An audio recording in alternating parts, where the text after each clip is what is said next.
ভাতিজা সোলাইমান, কেন কোনো পীর বা অলির উসিলা চাইছ না? আল্লাহ কি কোরআনে উসিলার মাধ্যমে চাইতে বলেনি?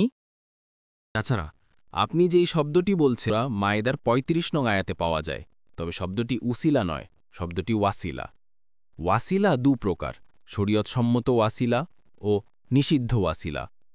শরীয়তসম্মত ওসিলা হল শরীয়ত অনুমোদিত বিশুদ্ধ ওয়াসিলা দ্বারা আল্লাহর নৈকট্যে অর্জন, আর তা জানার সঠিক পন্থা হল কুরআন ও সুন্নার দিকে প্রত্যাবর্তন এবং ওয়াসিলা সম্পর্কে দুভয়ে যা কিছু এসেছে সেগুলো জেনে নেয়া।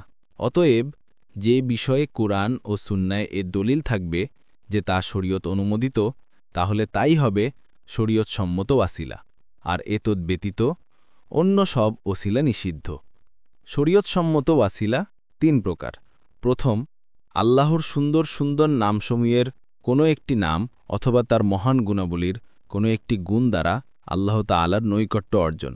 যেমন মুসলিম ব্যক্তি তার দোয়ায় বলবে, হে আল্লাহ, আপনি যে পরম করুণাময় ও দয়ালু, সে উসিলা দিয়ে আমি আপনার কাছে আমাকে সুস্থতা দানের প্রার্থনা করছি।